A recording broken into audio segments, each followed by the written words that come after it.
position rẹ̀ ìfilẹ̀ ìwádìí kan ń lọ lọ́wọ́ investigation lórí àwọn ọ̀rọ̀ pé àwọn jẹgúnjẹrá kan fẹ́ ṣẹlẹ̀ kí ló ṣẹlẹ̀ gangan wọ́n ní sẹ́rí ọ̀rọ̀ onífìyà àrùdé àtàwọn rẹfúrí ní sáà 2024-2025 ní sáà tó kọjá allegedly sábàpọ̀ nǹkan ní allegedly nǹkan tí wọ́n ti confam ṣùgbọ́n wọ́n ń rí i pé àwọn awuyewuye kan fẹ́ mọ́ ṣẹlẹ̀ lápá abẹ for example nìkan ní olóògo ó gbá adí létí ṣùgbọ́n wọn rí ibi tó olóògo ti gbá létí wọ́n á fi ẹ̀sùn yẹn kó olóògo allegedly pé olóògo ni ó fẹ́ gbá létí kò lè jẹ́ sunshine ara àwọn kan náà pè ní allegedly nu kí ẹ̀pẹ́ ti confam officially wọ́n já nígbà tó èso ọmọ wọn ní ní sáà yẹn máàcì kan wáyé ní March 1st ọdún 2025 láàrin Udinese àti Parma wọ́n ní máàcì yẹn kọ̀ọ̀kọ̀ ló ṣe wọ́n ní ara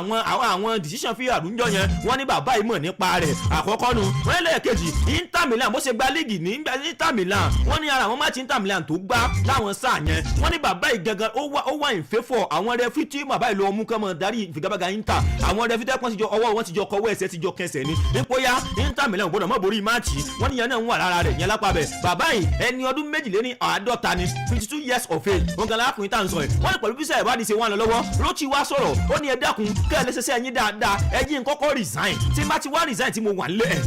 ẹni ẹni mọ̀ sọ pé bóyá pé kinní kan rún di òun ẹni fẹ́ sọ pé kinní kan wọn bóun ṣe wà nílé ẹ tọpinpin dáadáa ó dà pé kinní ìṣúọ̀ fún bàbá ẹni olóògùn àbí kí lóru tó tí ò bá ṣúọ̀ fún yàn kò ní ẹjọ́ òun resign kẹ́lẹ́ tọpinpin dáadáa tó tóun bá sì wà lórí àga yẹn ẹ̀rú ọmọ bàyìn àti àwọn ẹsẹ̀ kan ṣùgbọ́n báyìí ẹjọ́ kóun fi kọ̀wé fipò lẹ̀ ẹ tọpinpin bákan náà VAR official kan àwọn sọ nípa Andrea Gavazzoni wọ́n lòun náà ti step down fúnra rẹ̀ báyìí ìgbé ẹ̀dá kan jókòó náà step down gbogbo sẹ́ ìwádìí tẹ̀ ń ṣe pátápátá lórílẹ̀‐èdè ìtàló ẹ jẹ́ gbogbo ẹ̀ mú yanyan wọ́n ṣùgbọ́n táwọn bàbá yìí bá ìjẹ̀bi ní tó ṣẹlẹ̀ ọdún 2006 tá a máa sọ nípa Calciopoli scandal ẹ̀rẹ́ ti Juventus tán dá padà tán gba líìgì lọ́wọ́ ẹ̀ tán relegate ẹ̀ wọ́n láwọn tó ṣẹlẹ̀ ńgbà yẹn ó sì máa jẹ́ pẹ́rú ẹ̀ ní ó tún padà ṣẹlẹ̀ níbi tí nǹkan dé dúró báyìí orílẹ̀-èdè ìtàló níbi náà ti ń jó ní bímọ kò síbi tẹ́ ẹ̀ ti kárí alẹ́ wọ́n níbi kíbi là ń kán dá ní alẹ́ tó bá rọ́ ọmọ tó san ẹjọ́ gba fẹ́ ọmọ ẹ̀lẹ́ tó dùn bíi ẹ̀lẹ́ lọ́rọ̀ ṣìṣe mí pẹ̀lẹ́ Thiago Sport fún mi lẹ́yọ̀ kan sí èmi Thiago bàbá kí máa máa já nígbà tó èso ọmọ ọwọ́ ìgbà tó ọmọbìnrin yẹn rí mi ó ní Thiago tó mi lẹ̀ títì mo wá bí léèrè mo ní works your story sign ó ní USDT mo ní USDT kọ́ USSD ni ó dinú kan Barcelona sẹ́ẹ̀tà àwọn orí àárọ̀ orí ọ̀sán wọlé dènà mọ́ jògì àwa lè yan PSG àkàǹbà sasona tí ń là á fi ń tayín ó ní Saidi alápẹ́ ọbaṣà bẹ́ẹ̀ ní fi ọ̀ṣà wá ti Robo Lewandowski ọkọ̀ Lewandowski ibi tí nǹkan dé nínú kan ọbaṣà ó ti ń súnmọ́ 80% ipò Robo Lewandowski yóò fi inú pẹ̀lú Barcelona lẹ̀ kódà wọ́n ní bàbá Hansi Flick wọ́n ló nífẹ̀ẹ́ sí Julian Alvarez gan wọ́n ní Alvarez yẹn gẹ́gẹ́ ló ń léwọ́ wájú báyìí ẹlẹ́ tán wò lójú ó yẹ pé owó tó ń bẹ lórí Alvarez owó yẹn náà pè ní ọ̀gá ìsáyàdà ní mountain ó tún wá jìn ìsípadà ní ocean lápá bẹ̀ wọ́n ní owó yẹn gẹ́gẹ́ náà wò ṣùgbọ́n báyìí wọ́n lọ́mọ yẹn gẹ́gẹ́ làwọn wò lójúlójú nípò nǹkan number 1 Robo Lewandowski ó súnmọ́ kó yá bákan náà bí ikọ̀ Barcelona sẹ́nà Getafe lópin ọ̀sẹ̀ pẹ̀lú àmì méjì sódò 11 points clear náà fi wà lókè téńté La Liga ẹ̀yin Madrid sẹ́gbọ̀ ó ti bọ́ mọ́njà gbọ́ kakọ́ òsì mẹ́ sákúlá ròdù ni líìgì ọdún tá a wà ẹ́ inú ikọ̀ bẹ́ẹ̀lú Barcelona ní líìgì yẹn ló súnmọ́ yẹ pé yóò padà fẹ́ lọ torí pé ikọ̀ bẹ́ẹ̀lú Barcelona 11 points téńté náà fi ń la ikọ̀ Madrid kódà ó súnmọ́ pé yẹ pé yóò tó má gbé Clasico ó ní ikọ̀ bẹ́ẹ̀lú ti Barcelona yóò padà gba líìgì finally Fisca Barca ọ Barcelona ẹ̀yin Barca ọwọ́ yín dá ẹ̀jẹ̀ karọ́wọ́ yín o wọ́n èdèbẹ̀ ó lọ fún àgìrì gan wọ́n ní tọ́mọ Ibo bá bínú tán ó mọ̀ gbóhùn mi kàún náà àyà mẹ́kì náà sọ́pà mu mẹ́ wọ́n bá dìjì 1,500 naira ní wọ́n sẹ́nà fún mi for 1-2 mẹ́ no go take calm tí Ibo bá ní wòrí wáyọ̀ ìtumọ̀ ní pé kò ní sùúrù wọ́n ní wà ní wáyọ̀ lápá bẹ̀ Thiago Sport fún mi ní mẹ́jọ sí ó dínú pẹ́ bọ́ọ̀lù Real Madrid iṣẹ́ olúwa àwọn Madrid mọ́lẹ́wọ́ sí Ronaldo Madrid ó yá gbéra bíi pé mo bu gàrí sómi $10 million kò lè tó mi òkè mùtẹ́ why you tell me story tí n bá sọ sórí máìkì lásán máa gbowó mi aláwà láì kí ni ṣẹlẹ̀ Madrid ti yìn fọ́ọ̀mù kóńbò ikọ̀ tí sẹ́s Fabregas ti ń ṣe olùkọ́ni wọ́n ní sẹ́rọ̀ ọmọ ní Copas yẹn ọmọ Argentine yẹn ọmọ wa lọ́mọ yẹn ọmọ wa ní ọmọ dáadáa lọ́mọ yẹn wèé bá ọmọ gidi ló mú wálé o ọmọ dáadáa lọ́mọ yẹn o wọ́n lọ́mọ gidi ni ẹ kú olórí rẹ̀ wọ́n èdè bẹ̀ wọ́n pẹ́ bẹ̀ lẹ́ni a fẹ́ gbọ́ ọmọ yẹn ní sáà tí ń bọ̀ àwa gangan la láṣẹ láti resign rẹ̀ bẹ́ẹ̀ bá fẹ́ ta ni Copas ẹ̀ pa gangan number 1 ta lè sọ̀rọ̀ pé yẹ bá wa mọ́ ọmọ yẹn ká mọ̀ fífẹ́ yín mẹ́mu lọ wọ́n lọ́mọ wa ni ẹ yóò ṣe yóò padà wá sínú kọ́ Madrid bákan náà olùkọ́ni afẹ́rò abẹ́lùwà wọ́n ní ìbáṣepọ̀ tó ń bẹ láàrin wọn àti Dani Ceballos báyìí wọ́n ní kò mú yanyan mọ́ torí pé aláyé bẹ̀rẹ̀ pé Ceballos wọ́n ló ń complain pé ẹ dákun láwọn ò ní playing time mọ́ nínú ikọ̀ ẹ̀bálù ti Madrid eléyìí tẹ̀ ń wé òun dẹ̀ tí ń wò lójú kó òun ya wọ́n ní kódà nínú lópin ọ̀sẹ̀ nígbà wọ́n gbá bọ́ọ̀lù wọn lọ́jọ́ Jímọ̀ àbọ̀jọ́ wonu aláyé ò gbá bọ́ọ̀lù olùkọ́ni abẹ́lùwà drop ẹ̀rí kódà kò sí lórí àga ṣùgbọ́n báyìí wọ́n sọ dókítà ìdòpin Sam Ceballos yóò padà finú ikọ̀ ẹ̀bálù ti Madrid lẹ̀ láì gbá gbogbo mìíràn lọ ìyẹn gangan lápá àti bẹ̀yẹn abc ló lópin wọ́n tún tí ní òní ẹ̀ǹdì responsibility ló máa pa responsible man ó ní láti wọjọ́ òkùnkùn tó gba láyàn wọ́n kàn bọ̀ sórí tiktok wọ́n gbọ́ ẹ̀bọ̀ wọ́n fún ọ láyàn tó mọ̀ fẹ́ yín mẹ́mu lónìí na person wey never see problem there is english pray you no need spoon to chop slap you do anyhow you chop slap anyhow ni máa ń já Thiago sport fún mi ilẹ̀ yọ kan sí olùkọ́ni joshua murio wọ́n láwọn tó súnmọ́ murio gbàgbàgbà wọ́n ní murio ń sọ̀rọ̀ kan lábẹ́nu ìpè ẹ̀dákun kán fún òun ní second chance ní nǹkan madrid lọ́kọ́ madrid yẹn òun ń wo ikọ̀ bẹ̀ pé òun ní interest láì jẹ́ kóun padà lọ bẹ̀ láti lọ manage ikọ̀ madrid very very soon wọ́n ní èrò bí màá ṣe para ò jẹ́ kí n sùn very very soon I will treat you better and I promise you if you need my power and I'm telling you mo fẹ́ kẹ́nìbọ̀dì hear this thing ó dẹ̀ mọ́ mi ò dẹ̀ kí n fẹ́ ní sùn ó no mi ò kì í solódo aláwàlá ẹ̀ olùkọ́ni joshua murio olójú òdì bímọ ṣé murio wá padà lọ madrid ni ẹja mọ̀ wọ́bọ̀ kò sí ní tí ò lè ṣẹlẹ̀ aláwàlá ẹ̀ mọ̀ jáǹgbà tó kì í sọmọ ọwọ́ ó yá wọn kóra àwọn ẹjọ́ lọ́nà kọ́nà Thiago sport mọ̀ gbẹ́mi lọ sẹ́yìn mọ̀ gbẹ́mi ìtù àbàyè ó yá tún garata bíi lódà lulọ̀ kó o kówó bọ̀ ọ̀tápọ̀ wọn pọ́gọ́rùn ńlọ́gùn ìléyàn ṣùgbọ́n mo lọ́lọ́ ńta lílé tá a bá oná ń pè lálẹ́ ìbá ọmọ òrùkú bí mo ti dà lé ìbá jẹ́ ń já ìtàn ò jẹ́ nkankan jẹ́ tí wọ́n gbé ọ débẹ̀ ò lè jẹyọ kan ó dọ́dọ̀ Cristiano dos Santos Aveiro Ronaldo inú pẹ́ bọ́ọ̀lù ànàsà Cristiano Ronaldo ó baba junior ó baba àbèjì ẹkùn ọkọ̀ Georgina tẹ́tà àwọn tí fún gẹ́fẹ̀ lówó oṣù àwọn Ronaldo sẹ́rí AFC Champions League ẹlẹ́ẹ̀kejì tán lọ gbá yẹn eléyìí tán lọ gbá ń jọ kìíní àná wọ́n ní òtútù náà bá dé ó yẹ pé Ronaldo náà wọ́n ní bàbá ń ṣe kọ̀kọ̀ọ̀kọ̀ ṣùgbọ́n ikọ̀ ànàsà àtijọ́ ní mọ̀lálẹ́ àná wípé Ronaldo fíìtì láti lọ kojú kẹbàlù àlẹ́hálì nígbà bá fẹ́ gbá líìgì ní ọ̀sẹ̀ tá a wà yìí bákan náà àwọn agbábọ́ọ̀lù bíi mẹ́fà wọ́n náà ti ní kàtá wọ́n náà kàn sílẹ̀ mẹ́wàá ni náà ń sí o wọ́n ló wá London sí o wọ́n ní sí o àwọn bíi Sadio Mane àwọn bíi Kingsley Coman Mohamed Zimakan Marcelo Brozovic Zlatan Aliganan àti Ali Alhassan wọ́n náà mẹ́fà tí mò ń dákọ̀ ẹ̀ wọ́n ti ní kàtá lẹ́sùn lọ wọ́n ní pé ibi tán lọ inú òtútù ni nígbà wọn lọ gbá AFC Champions League pẹ̀lú àwọn tíìmù àwọn agbábọ́ọ̀lù àtòdìfẹ̀yìntì tàlọ́wọ́ ẹ̀yìn William Tus Ekong ibẹ̀ náà ni agbábọ́ọ̀lù PSG ńgbà kan náà wà nílò ọkọ̀ ọmọ tó fún ìwájú PSG náà òun náà wà tó sọ penalty nù njọ́ táwọn Ronaldo náà wọ́n fà fún wa wọ́n tẹ̀sí gbàgbé okun ẹ̀ Drasla yes ibẹ̀ ló náà wà wọ́n ní àgbàtàn ti dé báyìí òun kálukú rẹ̀ ń ṣe kọ̀kọ̀ọ̀kọ̀ òtútù ó ti kó sí àwọn òróró la ó ní agbára gidi gan Soniyaze Akinwaya ṣéwìdé fọ mi má pààrọ̀ ọmọ mi tó ní pàtà wọnú yàrá ká paná mọ̀tì ẹ̀jẹ̀ paná tó lè ní kúkúsà lẹ́wù ó dilẹ̀ Gẹ̀ẹ́sì inú nǹkan ẹbọ́ọ̀lù may you never walk alone ibẹ̀ máa ti bẹ̀rẹ̀ Arne Slot la Arne Slot la kò mọ̀ ikọ̀ Liverpool ẹ̀mọ̀ tí ń gẹ̀ẹ́tì ẹ̀rá ìsìn padà Arne Slot gangan ti padà yàtọ̀ sí olórí bíi orí ìmọ̀dò eléyìí tó yẹ kó wà ń bẹ̀ tó ń ṣe kọ̀kọ̀ọ̀kọ̀ Arne Slot tá a mọ̀ la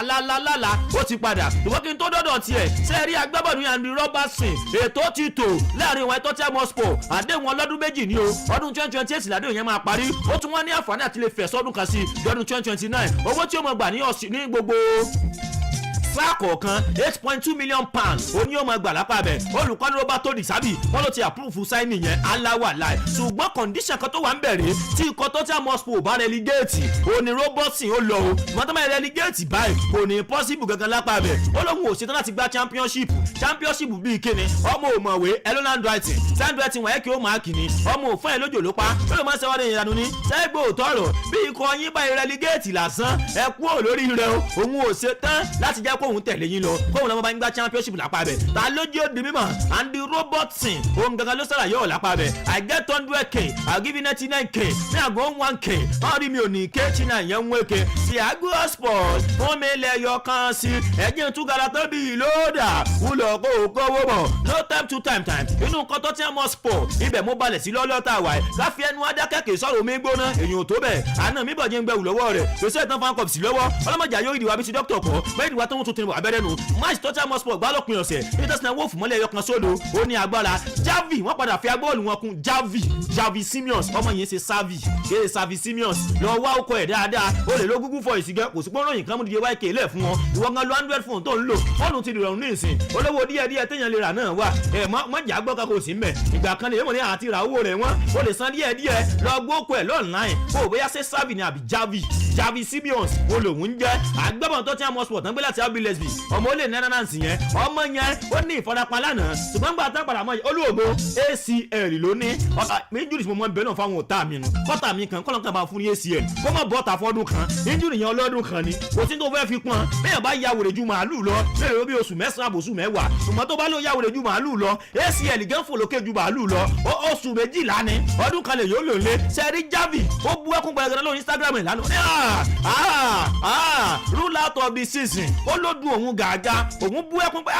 láìfù ń gbà mí ó mọ̀ lágbára láìfù kan lè mọ̀ dáyàn ó mọ̀ ń dájú èèyàn ń gbà mí ó ní ẹwò òun tóun ti fọkàn sí pé báyìí òun ọkọ̀ tó jẹ́ mọ́ sùn débi tó go wọn wà bákan òun lọ díje ìfẹ́ ẹ̀yà àgbáyé ìfẹ́ ẹ̀yà àgbáyé gan oṣù ọ̀mọ́ báyìí òun ti ní ACL injury ó bú ẹkún lánàá làwọn èèyàn sọ pé wèrè ń wayọ̀ ó ní ní ayé yín ẹ má máa sọ pé wèrè ń wayọ̀ mọ́ tí n bá gbá etí yẹn bí ọmọ ẹlẹ́ẹ̀kẹjọ kẹtọ́ bọ́rọ̀ sọ̀rọ̀ wèrè ń wayọ̀ lélẹ̀ pẹ̀lú ìfọ̀nàpá tó wọlé ó dùn òun gidi gan ṣùgbọ́n òun mọ̀ pé láìpẹ́ lẹ́dìnà òun ó padà dé òun ní ìgbàgbọ́ sẹ́wọ́n ní sáà táwa ẹ̀ Tottenham Hotspur wọ́n ti ní ACL ju iye match tán ti borí nínú ilé wọn ní Premier League lọ ní sáà táwa ẹ̀ match méjì péré Tottenham ti borí ilé wọ́n ti ní ACL mẹ́rin ẹni kí ló dé Dejan Kulusevski ACL James Madison ACL Wilson Odobat ACL Javi Simons lánàá òun náà ti ní ACL àjẹ́ pé ACL mẹ́rin wọ́n lè borí match Premier League méjì péré lé wọn ní sáà táwa ẹ̀ ẹ̀rí gbogbo ẹni tó kọ̀ lẹ́sẹ̀ pẹ́pẹ́ yẹ láì lọ́rùn àgò Tottenham Hotspur ẹ̀kọ́ ẹ̀rọ mọ́ra ni Steven Gerrard ó sọ nǹkan nípa squad Chelsea ẹjẹ́ lójú ọjà nínú nǹkan Chelsea mò ń bọ̀ bákan náà McFarlane ó náà sọ̀rọ̀ nípa bẹ́ẹ̀ ṣe borí lánàá wọ́n lọ wá mò ń bọ̀ wá tí n bá padà dé I am still smelling nice ló fi ń lọ òfin lánàá. Adamimogo ó dùn ó yàtọ̀ oyin mọ́mọ́. Paul and Silas prophetic praise 12 hours marathon prayer.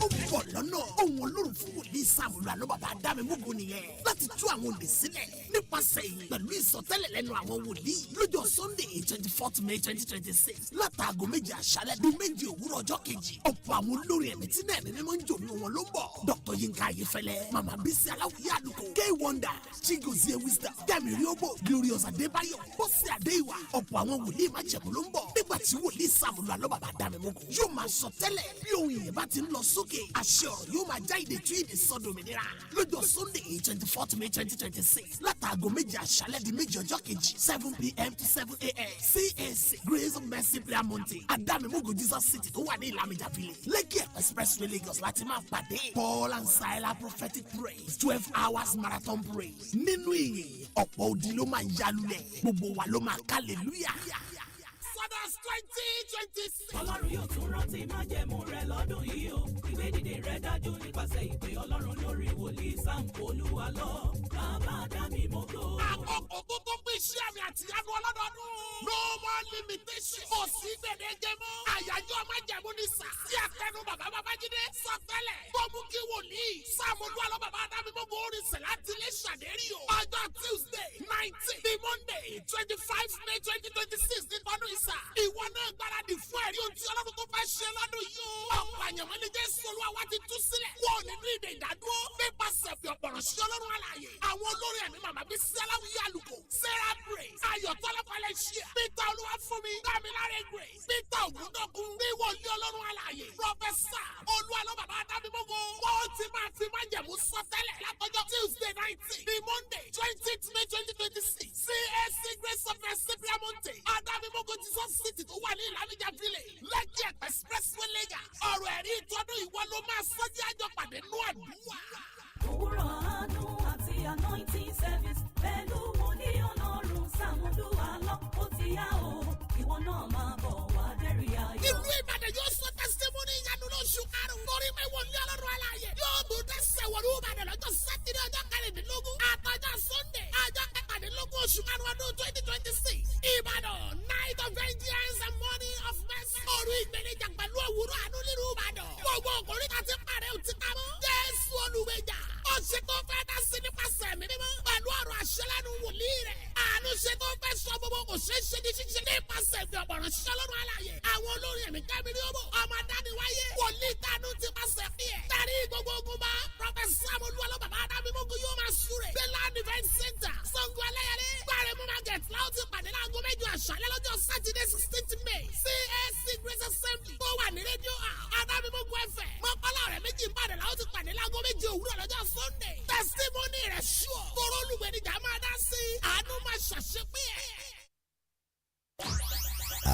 Adamimogo. Ó dùn, ó yàtọ̀, oyinmọ̀mọ́. lọ́jọ́ kan mo ṣe 2000 sí ó lọ píchọ̀ mi ó fẹ́ mcmc lọ́wọ́ kan mo sáré dbs tí ó tún pè mí ní big gẹ̀ẹ́dì orí mi tó kéré tí ò sanra mo jẹ́ra mi kì í sùn wọra bí fẹ́lẹ̀ sí mi lọ fẹ́ máa gbá ìgbà sálárì àbájọ mọ́ sá ẹ káàbọ̀ padà látọjú ọjà Adamimogo 105.1 FM lẹ́gbọ́ àgbáwo tó ń fa sẹ́mu mi àdìsẹ́mu tàtó pẹ́tró ní òde mò ń pa lórí mic sẹ́yìn bá mi bó kọ́lọ́ 1 million ẹ níláwó ìlẹ́wọ̀n yín olólùfẹ́ mi gbogbo ẹ̀yin tẹ́ yín òkè nu mọ́rúwá àtòrí rédíò àtòrí mp àtòrí mikra àtòrí maru àtòrí ọ̀kadà tí ó dórí kẹ̀kẹ́ mi ní gbogbo yín ṣàwátì ẹ̀mọ́ ìfẹ́yìn mẹ́mu lọ kódà àwọn oníwúkọ̀ọ̀pù ń gbọ́ mi olú ògùn ó kà kúnná jẹ́ yín òkè lálálá àpọ́nlé sì ní wúkọ̀ọ̀pù olówó nàbí njólówó nàbí wọ́n ní WhatsApp group kódà wọ́n láàdmí wúkọ̀ tó fọ́n fáìn bẹ̀bí bọ̀dé wẹ́fúlẹ́fúlẹ̀ sí promo ni ajáná sí mi ní wọ́ọ̀tì ọkọ̀ ìyá mi ọ̀nà ṣàìrè ó náà ń gbọ́ mi lálálá bàbá mọ̀ sí ìdá ó yá mọ̀ fẹ́yìn mẹ́mu lọ inú kọ́bẹ́lú Chelsea mo balẹ̀ sí bóò ní FM Nation bàbá kéré ìjápọ̀ ọmọdé òye ń gbogbo olómi mi ní fi ọ́ ṣàwátì àjọṣe àjọ wà ní ìdòwò lẹ́yìn ká olówó mi màfọ́lẹ́ máa ń jà lójú ọjọ́ ọ̀sùn táyọ̀ Chelsea abẹ́ ìfinitì ọmọ yẹn lẹ́kọ̀ọ́ mi ní wọ́ọ̀tì Alhaji Akinyemi Electrical Electronics lókè pàtẹ́ dófẹ̀lẹ́ yẹ ẹ̀ ní dàmú bàbá mi Alhaji àpèsìn alásọmọ jírí gbogbo gbági bẹ́ẹ̀ kúkú ní fi ọ́ ṣàwátì ó dúró kórì mọ́ bá ń kí Saheed olókun bí o wọ́n súnmọ́ àwọn gbágbágbá kò ní bàjẹ́ fún ọ Steven G bàbá àgbèjì Steven Gerrard ó ní sẹ́rí corner squad ikọ̀ ẹ̀bá lu Chelsea ó ní kí ló ń ṣe yín náà ẹ̀kan gbogbo nǹkan ẹ̀kan hide under àwọn bọ́ọ̀dù ikọ̀ ẹ̀bá lu Chelsea ni ó lẹ́yìn lẹ́wà mọ́ ní ẹ̀fẹ́ sáàkì mọ́níjà ẹ̀fẹ́ ṣe kinní kan ó ní Chelsea ní àwọn good player ṣùgbọ́n Chelsea ò ní identity mọ́ ẹ̀ ní spirit pé ẹ fẹ́ jà láti borí kò spirit winning mentality yẹn ò sí lára yín mọ́ ìyẹn lápá bẹ̀ ṣé mò ń gbábọ̀ against generation àwọn player Chelsea kan àbí Frank Lampard John Terry àbí Didier Drogba àjẹnú ọmọ Abidjan wọ́n ní wọn èmú excuse kankan lẹ̀ wọ́n máa ń gbábọ̀ bí kẹ́mi wọn bọ́ ni nígbà táwọn gbábọ̀ fún ìgbàbọ̀ lu Chelsea ṣùgbọ́n ìtẹ́ wọn bẹ́ẹ̀ ní ìsìn opportunity lọ́pọ̀lọpọ̀ yín rí ẹ wà mọ́ id sí under àwọn bọ́ọ̀dù ó lẹ̀ mọ́ ń tẹ̀sí ọ̀pọ̀lọpọ̀ yín ni ò justify láti mọ̀ sí ẹbí ẹbánu gbábọ̀ lu ti Chelsea kò dẹ̀ sóògùn ègé ọ̀nà bàbá bá mi lónìí Markin Steven Gerrard Steven G olójó ní mà bákan náà olùkọ́ni kọ Chelsea Callum McFarlane ó sọ̀rọ̀ ó ní I felt relieved ó ní ara tù mí bá a ṣe borí lánàá ara tù mí ṣé ká tó bẹ̀rẹ̀ fi kẹta pressure ti ń bẹ lórí òun ọ̀pọ̀lọpọ̀ tí mo gbé kí ló ṣe ẹ̀ńtà bẹ́ lórí tó tún jẹ̀rù wúyẹ́ kí ló tún kù tí ó ṣe wọ́n tẹ̀ ní ọlọ́mọdé àrógun tẹ̀lé ń tẹ̀lé ó jẹ́ òkèlè ni bó bá jẹ́ òkèlè rogun tẹ̀lé ń tẹ̀lé ọlọ́mọdé àrógun àfọ́fà dé play ó family kànga ni ó bá family kànga rogun àfọ́fà tàbí kó mọ láńdó ẹ̀fún àbáyé fún ó fọwọ́ fa anything fa ibùdó apá rẹ̀ ó ní òun dùn ó ṣùgbọ́n ìbẹ̀rẹ̀ kọ́ ló níṣẹ́ ẹ̀ ń bá fowó ìsìdópin lágbàlá ìjọba ìlú ti Chelsea àwọn oṣù túnmọ̀ ìgbìyànjú fatafata ó tún wá tẹ̀ wájú sẹ́yìn pé mo kàdùn nǹkan fún lọ́sẹ̀ tó kọjá wípé bábà tó ń bá makuwe àgẹrun òun náà post team list ikọ̀ Chelsea níjọ Brighton dídùn dúyà fún yín pẹ̀lẹ́mẹ̀ mẹ́ta sódò ń jọ yẹn ẹ rántí wọ́n ní báyìí òun ti àdírẹ́sì ẹ̀ ní dírẹ́sì rúùmù ní ara bí onígò tó lọ ń jò ní ó lè sọ pé òun àdírẹ́sì ẹ̀ ń jò ní náà nu àtúnpadà rí àwọn ẹ̀rọ òpùnyẹn ta ó lóun ti àdírẹ́sì ẹ̀ báyìí tóun náà pé gbogbo nǹkan báyìí ò ní ṣẹlẹ̀ mọ́ gbogbo ẹ̀ máa ń gẹun lọ́dọ̀ bábà rí ò bá pín ọmọ mi tó ti ń gẹun lẹ̀ Gẹ̀ẹ́sì wá mọ̀ ṣe bábà lọ́dọ̀ ọ̀pẹ bábà ń kò sódò lọ́mọ gẹrun bẹ̀ wọ́n ní pé ohun tó mú lórí máa jorí ẹja tó máa lè jò máa ṣe bí ọba security tó ń sọ bullion van ojú lórí kò lè yọ £1 kò lè rí pọ́n nǹkan tó máa fi rán nǹkan before you go and so you better consult the creator ta sẹ́lẹ̀dá bílẹ̀ yóò rọ́gbọ́ lọ́fà sẹ́lẹ̀gbà má kàn lọ́ máa fa sẹ́tẹ̀bà má sáré má kànjú bọ̀ má dúró sá Sẹ́rílísì United olóògbé wo bọ́ọ̀lù yẹn lánàá ẹ wo bí tí aráàbí ti fa Makukwela nírun ẹ ń tẹ́ pé aráàbí gba rẹ́kà lára rẹ̀ látọ̀ nípa Romain Calvert-Lewin sẹ́rí rẹ́kà tó yẹ kóhùn gbà lánàá irun tóhùn ṣe yẹn wọ́n á ní ọ̀rọ̀ ṣe tapping kékeré ni irú ẹ̀ ní Lisandro Martinez ṣe fún níjọ́ Man U tí wọ́n fún Lisandro Martinez pé 3 match ban tá fún rẹ́kà ó wá dànà ó náà wá fa Makukwela hùn àwọn fíyàrú lẹ́jú ni wọ́n lẹ́jú lánàá ni ọgbọ̀n tá kọ́bìlẹ̀ sí ẹ̀pẹ́pẹ́ yẹn táì lọ́rùn àgbò ṣùgbọ́n ju gbogbo ẹ̀ lọ ọjọ́ Saturday May 16 òní Chelsea àti Manchester City ẹ máa pàdé Wembley ó máa ní agbára ńbẹ̀ ta ni yóò wá borí ẹjẹ́ mọ̀ ó bọ̀ lóní móromóró lóní wọ́rẹ́dìwọ́rẹ́ ibi tó ló padà bàdé Thiago Sport fún mi lẹ́yọ̀ kan sí ẹjẹ́ ń gbanu Chelsea wọnú kábàlù ti Bayern Munich ẹ̀yìn ti báyà ẹgbà kẹ́yẹ kan jẹ wọ́n ìta ọ̀làgìrì tálákà má fọ́ àtọ́ká lójú ẹbí ti kánífà Thiago Sport tẹ̀mọ́ ní pé èmi lọ́mọ kàndínkà lójú àwọn káká níbi tó ti ń jà ká wọ́n wọlé kún wọn bọ́ọ̀ta that's why they call me ọmọ ọ̀ta it's just a small world you know me say fún ẹ̀kọ́ fún Nigeria go London go traditional body sí lọ UK you know me say go sabi speak English o I know everybody wey dey UK dey okay wọ́n já nígbà tó kì í sọmọ ọwọ́ wọ́n ní wọ́n ná sọ́kọ́ rèébí níbi táwọn ẹgbẹ́ ti ń fò fèrèsé ẹnìkan ọ̀gá àgbà nínú gbẹ́bẹ́lì Bayern Munich sporting director wọn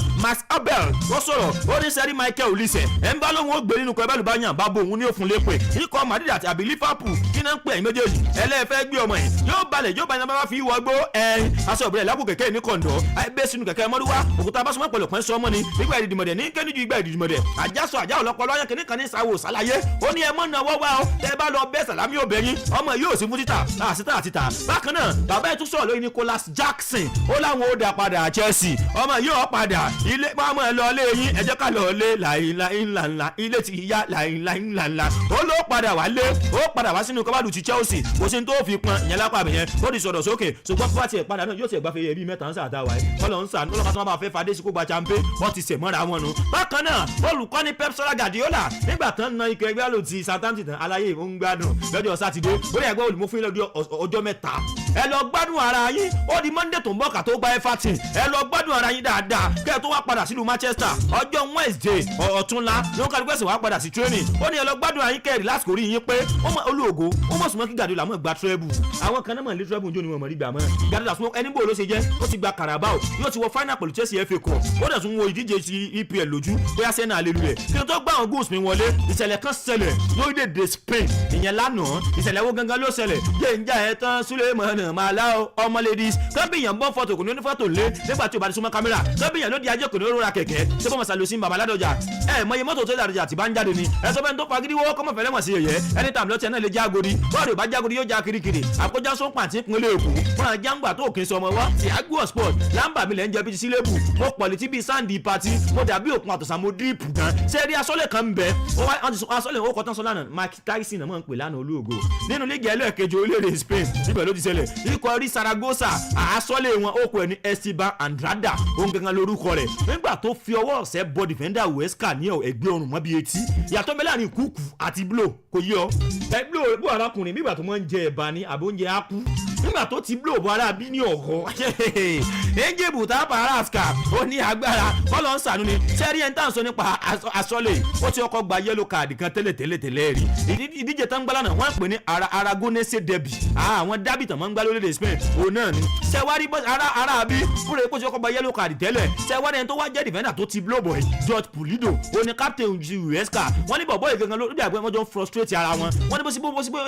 adarí ayò bó ṣe wá fún asọ́lẹ̀ ní yellow card ẹlẹ́ẹ̀kejì báyìí tó di red card wọ́n ní bínú ṣe bínú wọ́n ní bó ṣe gba red card ń báyìí ọ̀dọ̀ ara bí ló lọ ó ti blow bọ̀yìn kúkú ó ti bọ̀ mọ́ bí ọ̀gọ́ mọ́ bí etí báyìí ó di wọ́wọ́wọ́ tẹ́ wá rí asọ́lẹ̀ ikọ̀ ẹ̀bá ti Huesca náà Dani Jimenez ó náà bá lọ bá Andrada ó ní àbórí ń tọ́ ni ó náà padà gbọ́n blow kó sóò mọ́ tó ń ṣe lẹ́yìn àtiwá ó mọ̀ di wọ́wọ́wọ́ lánàá gidi gan mọ̀ ní at the end of the day asọ́lẹ̀ méjèèjì ni adẹ́rà yóò padà lé jáde ṣùgbọ́n ju gbogbo ẹ̀ lọ ẹni tó wá jẹ́ asọ́lẹ̀ tó kọ́kọ́ dá oníkùkù lẹ́ẹ̀dẹ́ tá a máa sọ nípa asọ́lẹ̀ mọ́lẹ́dẹ̀ Argentina rẹ̀ Esteban Andrada ó sàn sunkún kiri lẹ́yìn ìgbà tó yẹ kó ojú ẹ̀ padà já lánàá ó ní kò ṣẹlẹ̀ sóhun rí ń kárí òun ó ní láì ìgbà tóhun ti bẹ̀rẹ̀ bọ́ọ̀lù àfẹsẹ̀ gbá òun ò fún yàn blow báyìí rí epo tóhun gbá rẹ́ kàdí kan kárí òun bóyá ẹ̀kan péré ni láti rí òun dànù rí ó ní pẹ̀lú tó wá ṣẹlẹ̀ lánàá yìí ó dàbí àṣàṣì ni ó lódò òun gàgà ó ń dẹ́ẹ̀bẹ̀ gbogbo yẹn òun lùsì tẹ́ḿpọ̀ òun ni wọ́n ní kúlù tẹ́ḿpà ó ní gbogbo yín ẹ dákun mo bẹ̀ yín ẹ dákun ẹ jèbùrẹ́ àwọn olùgbẹ́bẹ̀ wọ́n ní gbogbo òjìyà tó bá wá ní faramọ́ kódà àwọn àjọ FA orílẹ̀-èdè Spain ìjìyà tó máa fi jẹ mí màá faramọ́ ibi tí nǹkan dé dúró báyìí ó ní mo bẹ̀ gbogbo yín ni ẹ dákun ẹ̀ nínú wẹ̀rẹ̀ lẹ́wà asọ́lẹ̀ lójú orí mọ́ ó ṣẹlẹ̀ ó di gbàgbós gbèrè kọ́ wọ́n padà àwọn adarí ló padà wọ àríwá àtàwọn òfíṣà kan tó parí ẹ̀ lánàá ó ní agbára ẹ̀yìn ti Arsenal gunners àwa no testing up gunners ẹ̀lúkú mẹ́dẹ́mẹ́dẹ́ rẹ̀ fẹ́nu kọ́lẹ́tọ̀ àṣejì rẹ̀ up Arsenal ní wọ́ọ̀tì ó dúró koríko gángan bóò ni Afọlábí Musa ọmọ alájà òkè bóò ni tí ó fi ẹ̀ o ó náà dúró tán àjọ ń ṣe ajé wà ní akóyédé bàtú kò ní bàjẹ́ fún wọn Alhaji Ibrofi Gary Neville ó sọ̀rọ̀ sí asọ́lẹ̀ mífìdá Arsenal kan ó ní mífìdá Arsenal yẹn recently kò sí ìfọ́ọ̀mù rárá ó wà láwọn ogun tó ń jẹ Arsenal lọ́wọ́ àárín engus mi ọ̀sẹ̀ tuntun láwa àwa ò fẹ́ ṣe ó sì. adìyẹ ká máa fi dédé ìkó gba káàkiri àgbáńlá yìí níbi tí ọjà ìkànnì fẹ́ dé ìkànnì Adamimogo 105.1 FM a kú ọjọ́ ajé ní gbogbo àpáta gbogbo tá a rokunre sí àti ibi tí a rokunre sí pátá máa rí oore gbàgbé ọlọ́ládé tàwí sunshine of sports lórúkọ tèmi jẹ́. kò ní bàjẹ́.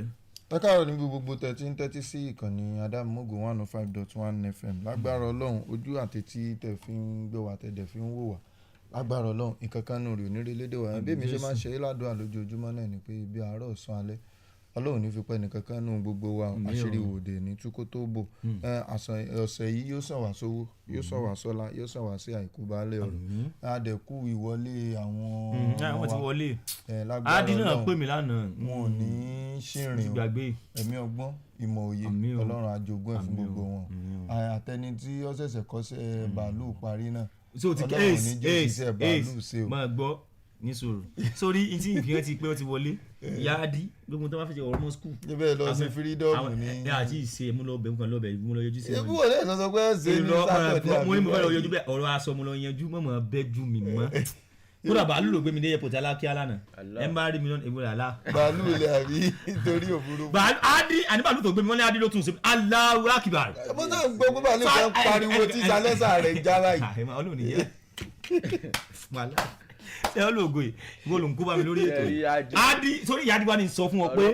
olóògùn èsì ó lè ṣèyàn dáadáa owó àti bàbá rẹ̀ lọ́jọ́ ìpọ́jọ́ kó. ó ní olóògùn adi ní èsì ṣèyàn dáadáa ó lóun fẹ́ ṣe fídọ́ọ̀mù wọ́n à ń gbó èmi lẹ́nu lára afẹ́fẹ́ wọ́n à níbẹ̀ wọ́n à sọ fún bàbá òun pé òun ò ṣe fídọ́ọ̀mù ó ní tóun ó bọ̀ ọ̀fà ìyá rẹ̀ náà ní òun ò bóun ó kí ọmọ o yaadi kó lè mọ̀ yaadi lòun ò bóun ó kí ọmọ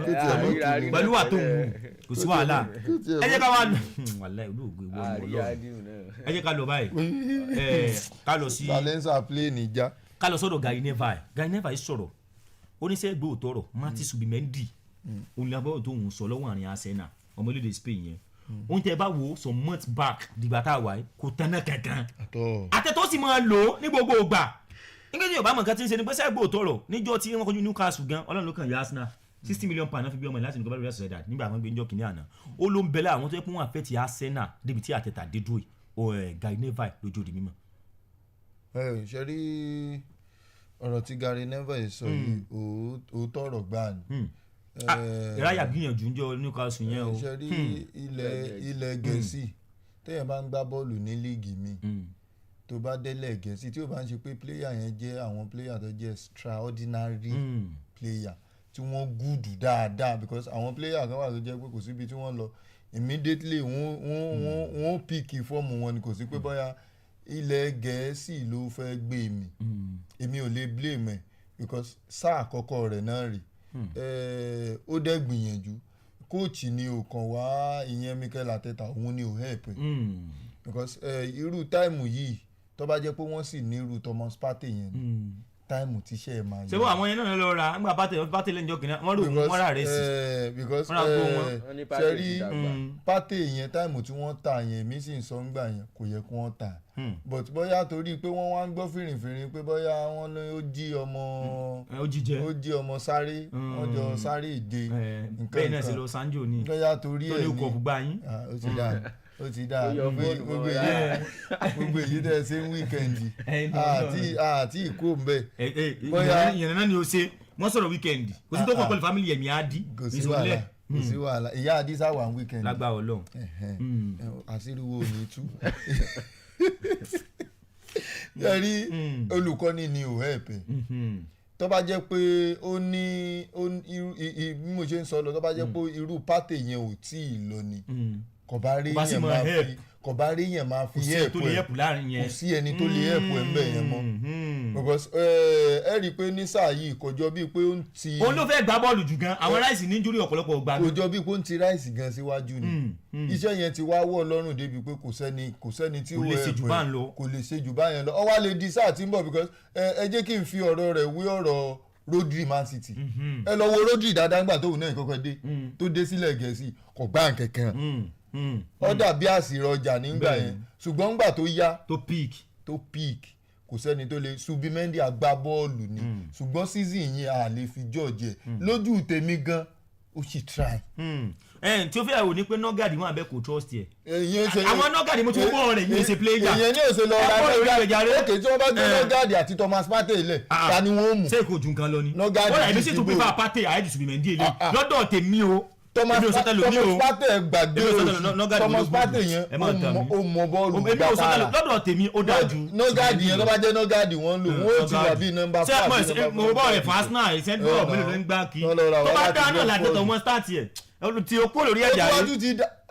ṣé o ká sọ pé iṣẹ́ tó wọ Subimendi lọ́rùn. iṣẹ́ ni and then form England àbí ẹ̀ lè fi wé. ẹ jẹ́ ká wá kó mẹ́kẹ́lẹ́ sọ́dọ̀ Sunshine Sport jálọ sọ́dọ̀ Steven Gerrard ó ní tẹ́ bá wo current player àwọn Chelsea pé wọ́n kàn ń sásẹ́yìn àwọn bọ́ọ̀dù ní ansaki manager ó ní gbogbo wọn Chelsea ní good player now ṣùgbọ́n kò sá identity kò spirit pé aláàfẹ́ win àwa gan fò lókè ju bàálù lọ tẹ́ bá lè yàwó ju màálù lọ ó lóun gbábọ̀ pẹ̀lú àwọn opponent dáadáa àwọn player Chelsea gbà kan Steven Gerrard àwọn bíi Frank Lampard John Terry Dropper ó ní gbogbo wọn máa ń gbá òbí kan kú dànù ni ṣùgbọ́n àwọn player Chelsea sì lọ́dọọyọ wọ́n ní màálè ó mú mi lọ ni dọ̀dọ̀yọ̀ ni wọ́n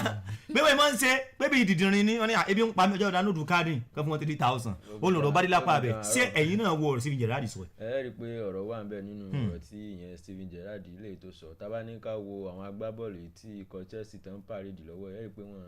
lóòótọ́ ni àwọn tó wà ń bẹ nígbà yẹn tí Steven Gerrard ń sọ wọ́n yàtọ̀ sí àwọn ilé passion táwọn yẹn dẹ̀ ní ni pé a para wa síbẹ̀ a gba gbogbo nǹkan tàbí gbogbo nǹkan tí agbábọ́ọ̀lù ń gbá tó yẹ ká gbà òní gbogbo ẹ̀ náà ni a gbà ẹ̀yìn pé táwa ní ká wo àwọn agbábọ́ọ̀lù tìsín lóòótọ́ ni àwọn náà ń ṣe agbára wọn ìtì agbára wọn ká ṣùgbọ́n wọ́n ṣe tó gẹ́gẹ́ bí àwọn olólùfẹ́ wọn ṣe ń retí ẹ̀yìn pé tí ì máa ń ṣe olùkọ́ni gan tó ṣẹ̀ṣẹ̀ dé gan ìfẹsẹ̀wọnsẹ̀ tán borí lópin ọ̀sẹ̀ yìí gan bí agan náà borí rẹ̀ ká ní olùkọ́ni onígò yìí ìyẹn Liam ló wà ń bẹ̀ ó ṣe é ṣe ó lè ṣe kán lulẹ̀ ìyẹn lópin ọ̀sẹ̀ ṣùgbọ́n torí olùkọ́ni tuntun tó wà ń bẹ̀ wọn kà kó fẹ́ díjà ìgbà ẹja fara formation tiẹ̀ tẹ̀sùn yá láfíà àti kíní papà sẹ́dọ̀ ní jẹ̀gọ́dá tó start ẹja fara sí eléyìí o ọ̀nà dẹ̀ fara sí wọ́n dẹ̀ sí kiri o wọ́n borí o ẹgbẹ́ wọn start Garnacho gan tẹ́ pé òun gan kò ṣe kan ló náà ṣàǹgbá lórí pápá ó ṣàgbá ní àwọn so n tí Gerrard sọ yìí òótọ́ ọ̀rọ̀ ni. ṣẹ́rí ẹ má bínú nǹkan kan ni ò bá fi kún tó yàtọ̀ sí ti gbà yẹn ǹjẹ́ ṣé olùkọ́ni tí wọ́n ń lò fáwọn agbábọ́ọ̀lù tó ń dárúkọ yìí nígbà yẹn làwọn owners sì ń lò pẹ̀lú àwọn agbábọ́ọ̀lù tó ń rà ń sìn kò ń ṣe àwọn olùkọ́ni tí wọ́n ń lò ń sìn wọn kì í ṣe winner nígbà yẹn àwọn olùkọ́ni tí wọ́n lò àwọn olùkọ́ni tó gbá lórí tó jẹ́ pé winner ni wọ́n. bọ̀ báyìí bá sì gbádùn láti máa gbé àwọn tó wà bẹ́ẹ̀ lálẹ́ yóò lò. lẹ́mìtẹ́ oyè àwọn olùkọ́ni yẹn sì wà ń sìn náà tí wọ́n gbá lórí ṣẹ́rí pásán tẹ́ ń sọ yẹn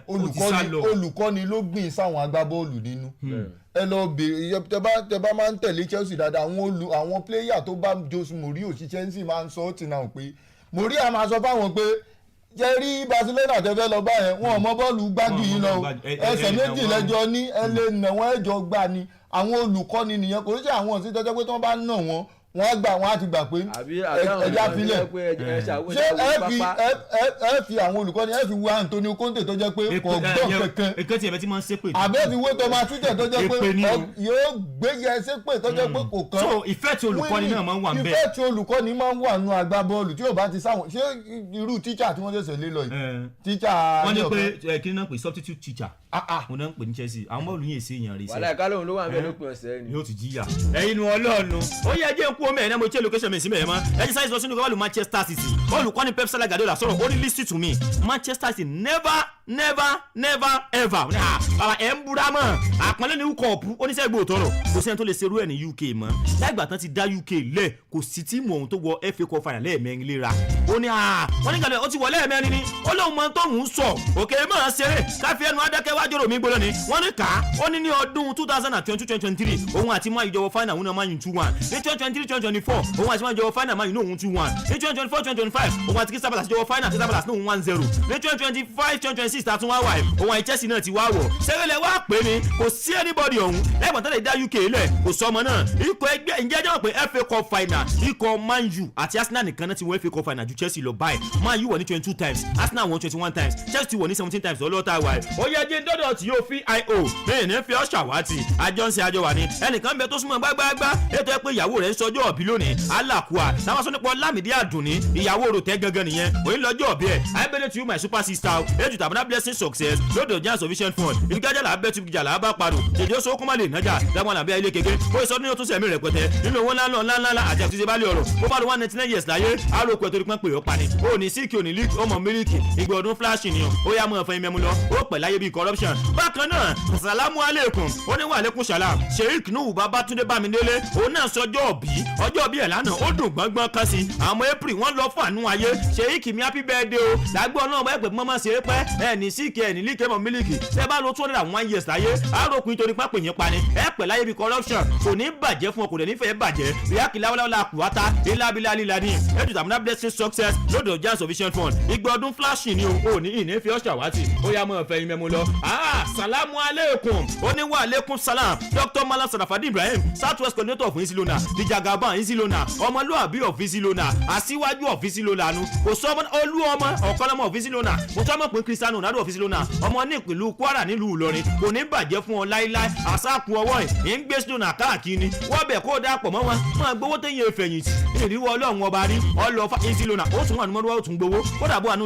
inú ilé ìgbọ̀nsẹ̀ ó gbowó máa bá wọn kí sẹ́kítírì rẹ o máa bá ń kí dáadáa Àmínà Adébáyọ̀ mo nífẹ̀ẹ́ bí kà sí nǹkan tó bá rí Málámù Jagaban ó ra Àmínà tó tẹ̀lé ni yasakumlai kẹran easy loan to the world ó lọ́dọ̀ bá dé lápá bẹ̀ olúògo mo mọ̀ rí kíní kan lágége Jagilisi wọ́n rí ilé ọtí Manchester lánàá ó ti mọ tí yóò débi pé ó sì ń ṣubú lórí àga ilé náà ló ní injury ẹ rí iye fọ́nrán yẹn. ṣé báwo ni o ṣe ní máa ní injury.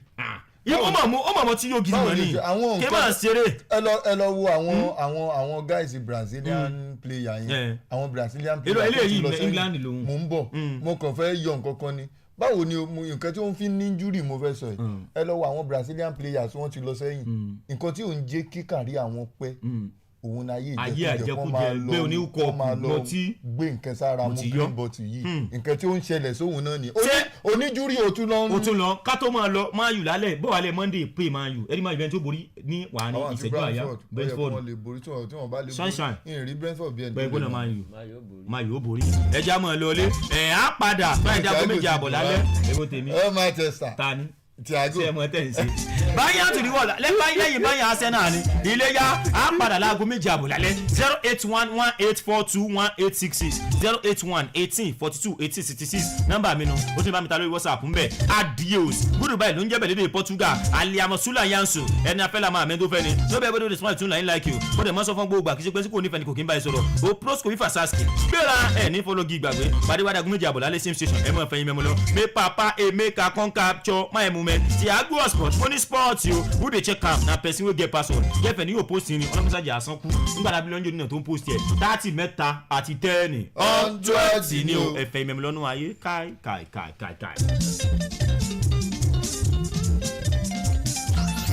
Adamimogo ó dùn ó yàtọ̀ oyin mọ̀mọ́.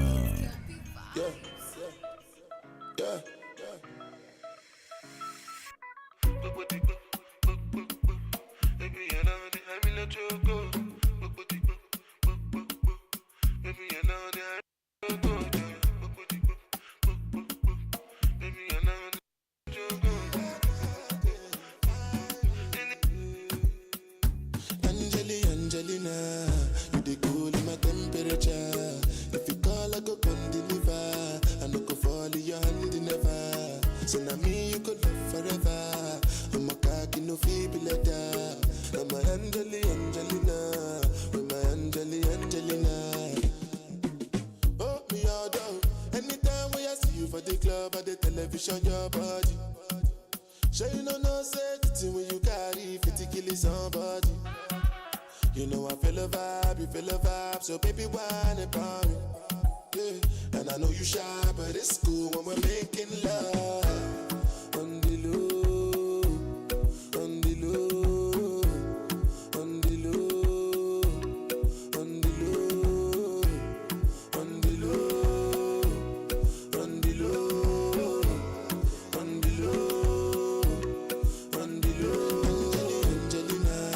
you dey cool in my temperature. If you call, I go come deliver. I no go fall in your hand never. So now me you could love forever. I'm a cocky no feeble letter. I'm a Angelina, I'm a Angelina. Oh no, so when I want to come out, make a signal. But you want to request on me like I need that. I'm tryna put the ring on your finger too. And be a better guy. Be a better guy. On the low, on the low, on the low, on the low, on the low, on the low, on the low, on the low. Angelina, you dey cool in my temperature. If you call, I go come deliver. I no go fall in your hand never. So now me you could love forever. I'm a cocky no feeble letter. I'm a Angelina, I'm a Angelina. Jesu.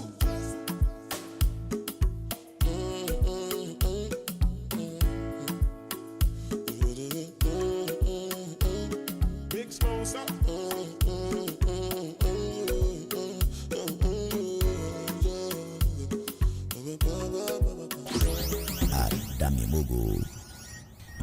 ó dùn ó yàtọ̀ Oyinmomo. Welcome to Adamimogo 105.1 FM.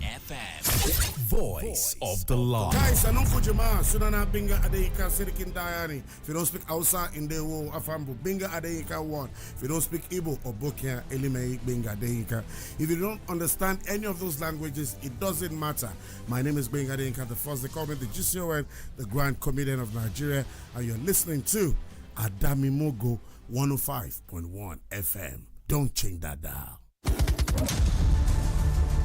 You do this at every debate. You say no, don't interrupt me. I didn't interrupt you. When a news story makes it to the headline, online or in paper form, it becomes subject to different perspectives and a playground for those who want to make meaning out of it. I'm not done yet. Well, this is now look. This is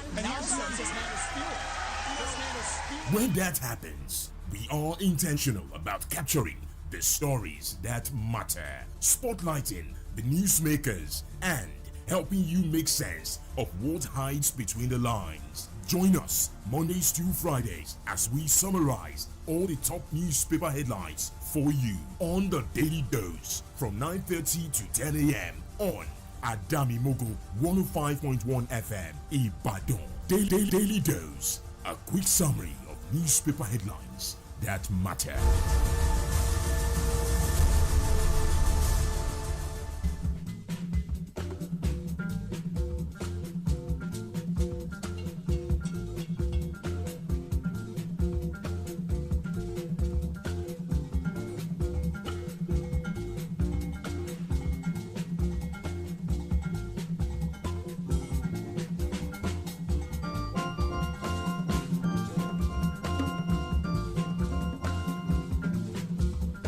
Remember that marriage vow to have and to hold. Sometimes some things don't need to be changed. All you need to do is to fix them. And that's where that vow, that popular vow, makes a lot of sense. So the question is, should we change or fix our refineries? Ask yourself that question for a bit, because a former president of this country, Chief Olusegun Obasanjo, has been having his say on our refineries, the one located in Kaduna, Port Harcourt, Warri, and it's made it clear that those refineries will never work. It came shocking to a lot of people when he was on that show on Saturday, talking about our refineries. But the truth be told, our refineries, they are way too small, they are badly managed, and there is too much corruption. Save the fact that there is also a situation with the management by quacks, people that are not skilled, that are managing these different refineries. Of course, these refineries have gulped millions, billions of naira, if not in dollars. Besides, who wants to kill President Donald Trump? This is the third time that there is an attempt on his life. Who wants this man dead? Don't forget the school of thoughts here and there, and what people think about this has been heavily polarized. Some people think whatever has happened, since 2024 in terms of making an attempt on his life is staged. Some believe it's real. But what do you believe, my dear listener? Like I will always say, there is tea. It all depends how you want it. Do you want it with cake? Do you want it with some raisins? How do you want your tea this morning? Biscuits, mac and cheese? This is the Daily Dose on Adamimogo 105.1 FM, and I'm here to serve you some tea. My name is Fortuno Moshola, saying good morning and welcome. All the big headlines, from policy to politics, state stories, security, trending issues, and sports. Daily Dose. Monday to Friday, 9:30 to 10 a.m. on Adamimogo 105.1 FM. Stay with us.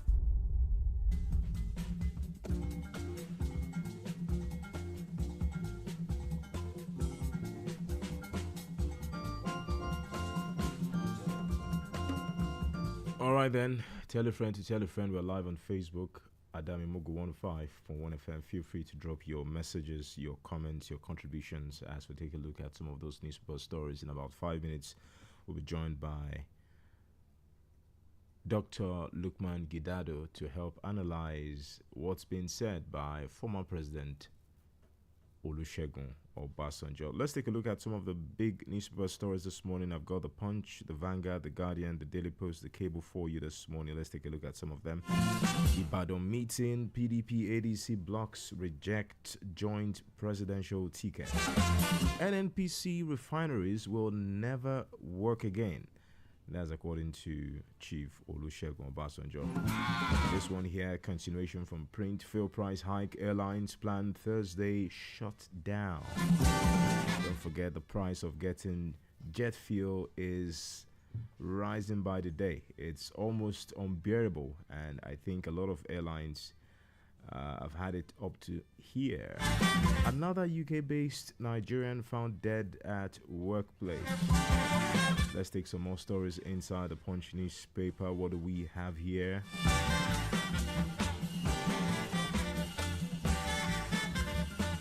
How Wole Soyinka supported my Japan permanent residency. That's according to an author. Ogun schools resumes for third term. Same here in Ibadan. I can see a lot of school kids. I saw a lot of school kids earlier this morning. I'm sure that some of them are back to the classes, to their classes, to the classroom. Parents, how far now? Are you not there? You know what I mean. I'm not just hailing you. I'm also saluting your courage at this time. You know what it means. School fees, school fees, school fees. INEC Gabam recognitions pack fresh SDP row. Talking politics inside the Punch there. Let's move on to the Cable this morning. NYC member killed by army during crossfire with armed robbers in Abuja. What a sad story that is inside the Cable. FCT teachers suspend strike after Wike's intervention to resume today, this morning, Monday, April 27. Another top story inside the Cable. APC, Makinde's Operation Wet Here remark a threat to national security. That's the APC reacting to a remark made at the opposition party summit in Ibadan. Mali's defense minister killed as coordinated attacks hit military targets. A suicide bomb blast that was a car bomb, sort of, killing the defense minister in Mali. Let me take you now to the Guardian newspaper. Cracks hurdles in united opposition hand APC's strategic edge ahead of 2027. APC crisis festers as 5 states face exclusion from primaries convention.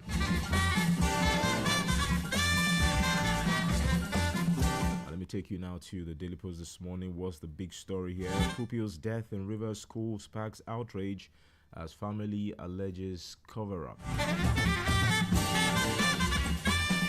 The political page of the Daily Post, KBADC decries chairman's trial, moves to petition NJC. Others.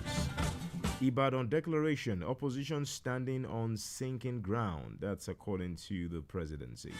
The big question we've been asking from last week is, can we have a formidable opposition? All of them gathering around to give us one candidate that can rival the APC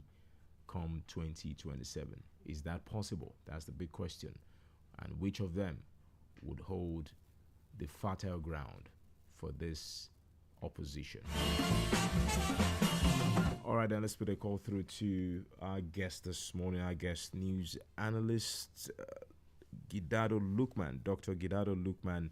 and let's talk to him about developments with our refineries and perhaps, if we have the time,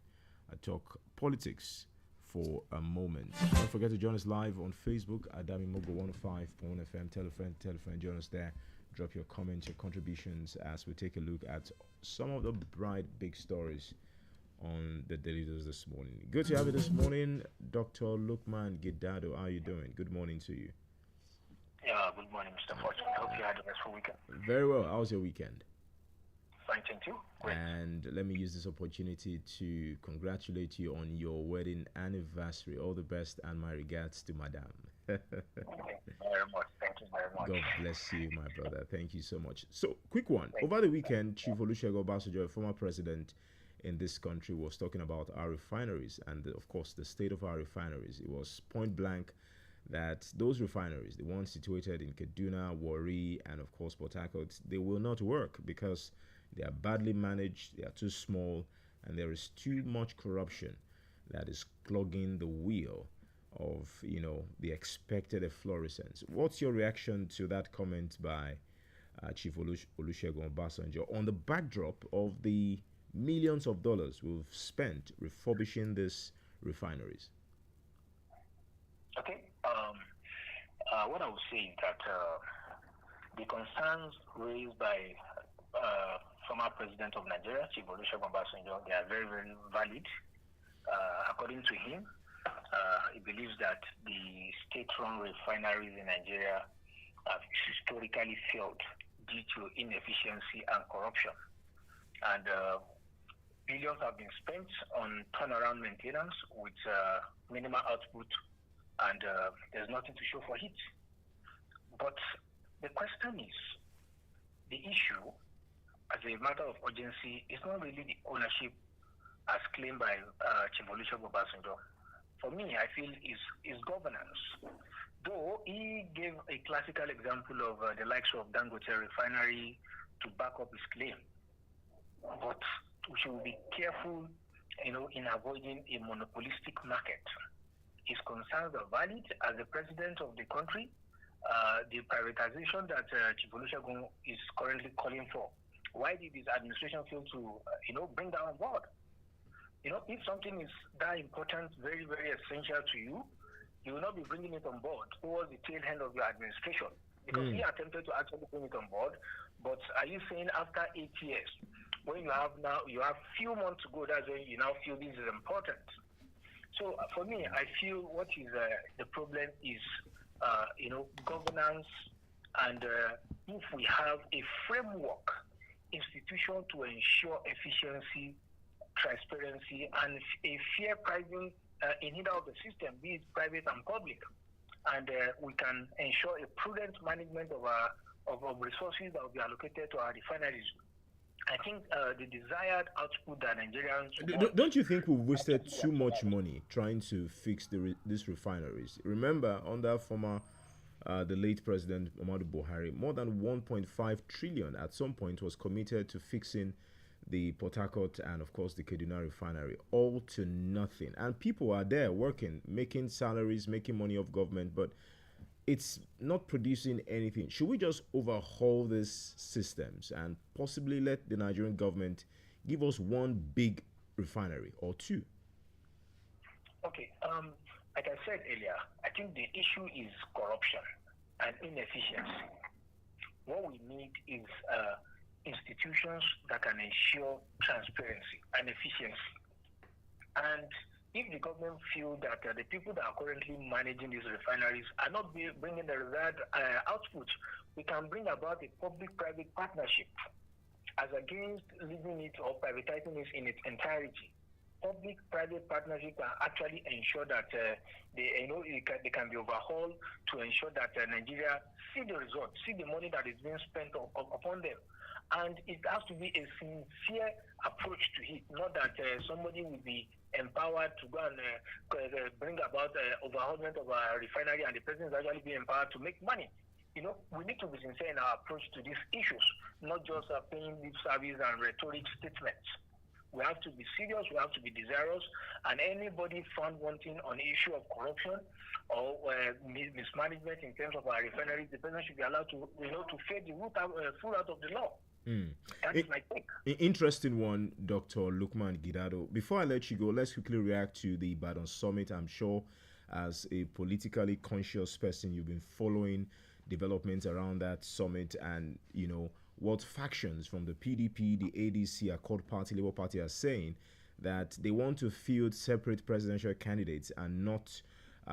come together to field one presidential candidate that can, rival the APC in the next general elections. What's your concern with the Ibadan summit itself and, the decision of these various factions as to who they should field as presidential candidate? Okay, for me, from an objective point of view,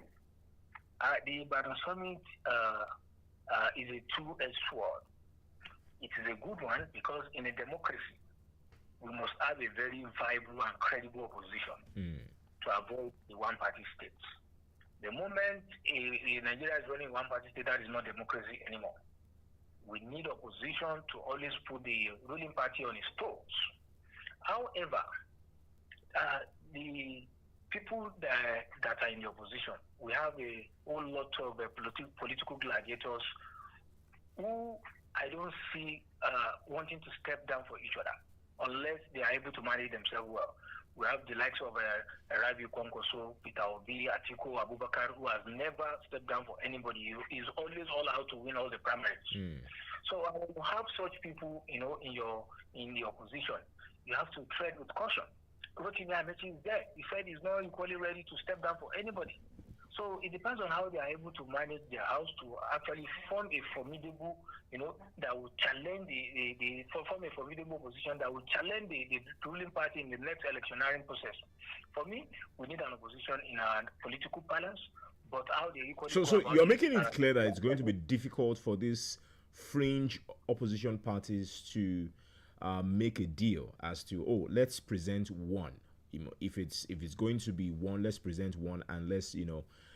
consolidate on our votes, let's consolidate on our followership across Nigeria and see if we can wrestle power from the APC. So you're saying this is really difficult? I'm not saying it's difficult, but from the principalities in the opposition, like I mentioned, the likes of Alhaji Atiku Abubakar, you have never heard him step down for anybody. He's always all out using any instrumentality possible to make sure that he holds sway as the presidential candidate of any political party he belongs. So this time around, when you have the likes of Amechi, Rabi Kwankwaso, Peter Obi, and other people, if not properly managed, I think the opposition might not stand strong the way expected. That is my take. Interesting one. Thank you so much, Dr. Lukman Gidado, for joining us quickly on the Daily Dose to share your thoughts. First, on the refinery and, of course, the aftermath of the Ibadan summit, what opposition parties are saying, those who are instrumental to the political developments in this country, what they are saying as well. We appreciate your time and hope to bring you back very soon. Thank you again. It's always my pleasure. Thank you very much. 070-47815 or 070-47816. Feel free to join us online. Let's know your thoughts on any of those stories. And of course, you can join us on Facebook Live. We're there. Drop your comments, your contributions. You want to talk about the recently held Ibadan Summit and the reactions that have tailed it. Let us know about it. You want to talk about the refinery. You want to talk about politics in general or any other development that has made its way into the newspapers. Feel free to join us on Facebook or call in to share your thoughts. This is the Daily Dose, Monday through Fridays from 9:30 to 9:55 a.m. Let's take some messages here on Facebook. Miriam here today saying, good morning. If opposition parties can put their house in order, Nigerians have other viable options come 2027. That is why they must set aside their differences for the sake of Nigerians who are already weary of the current central government. That's a message from Miriam Yetune there on Facebook. Adirunke Oladele is saying, good morning. Nothing but the factual truth, as said by Obasanjo, that the refinery will never work, as this administration keeps deceiving us Nigerians and even promised to build us refinery, whereas no refinery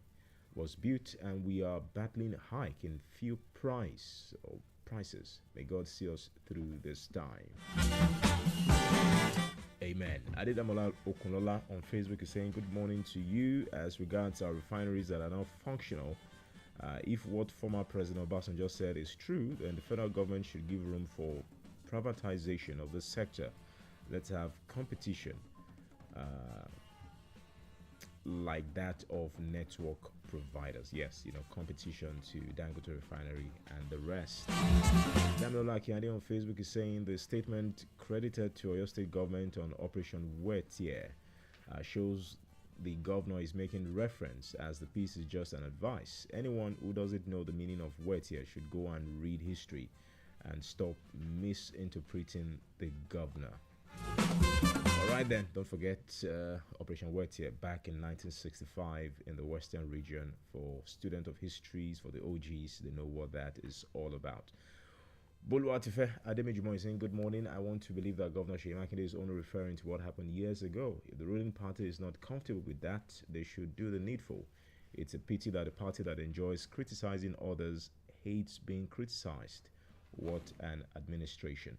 All right, then, let's take another one here from Omar Adekune saying opposition parties gathering in Ibadan is a welcome development. If they can set aside selfish interest and work together,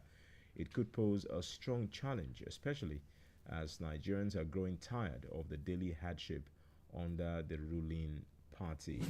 070-47815 or 070-47816. Feel free to call the phone lines. They are open, and make your contributions on the Daily Dose this morning. Toluwa Lashadetola is saying corruption remains one of the biggest obstacles to Nigeria's progress. It's the reason our refineries struggle, our power sector fail to improve, and why public funds meant for development often disappear without results. Until corruption is truly tackled, progress in key sectors will remain slow. Nigeria has the potential. We just need to do things right. Are you as a person ready to do it right? As a Nigerian, are you ready to go the whole 9 yards? Are you ready to follow due process? Are you ready to follow the protocol? Are you ready to stay in line when you're in the bank and not cut corners? Are you ready to say the truth when it's most difficult? If you answer these questions, maybe that change can start from you. And a drop of water makes it bigger. So if you start, I start, we start, we definitely can vanquish corruption in our ecosystems.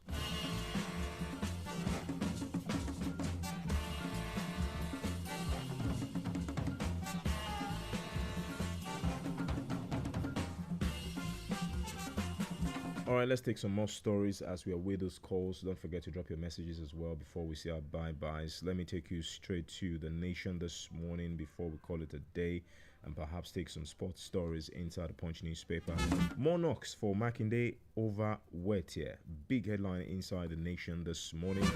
Jet A1 crisis threatens 2026 Hajj. I told you that the Jet A1 fuel is too expensive at the moment, and a lot of airlines are battling to buy it. Obi Kwankwanso weighing options on NDC offer. Interesting. Let's see how that would go. You know what the NDC is all about. I'm talking about the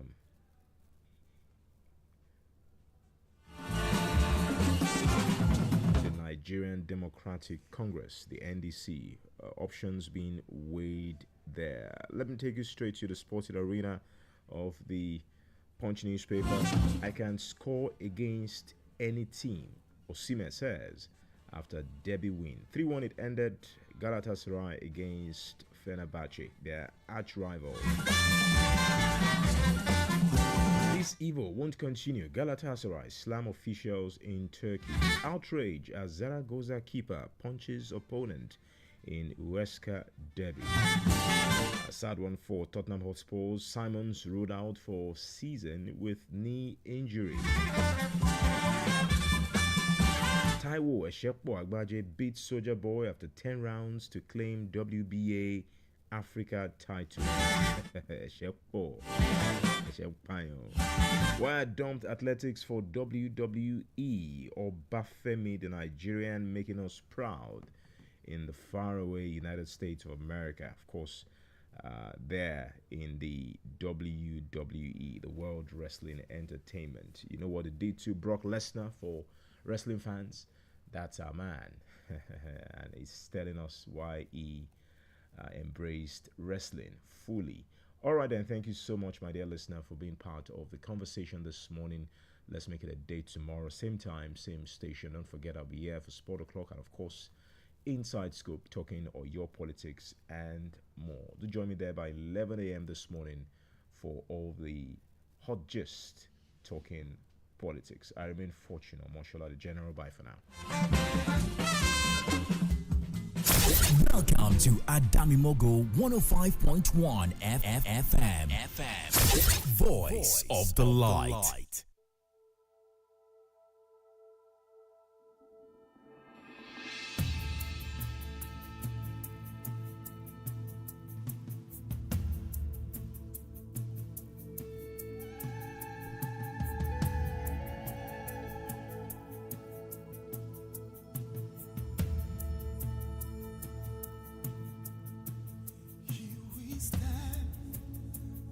As a people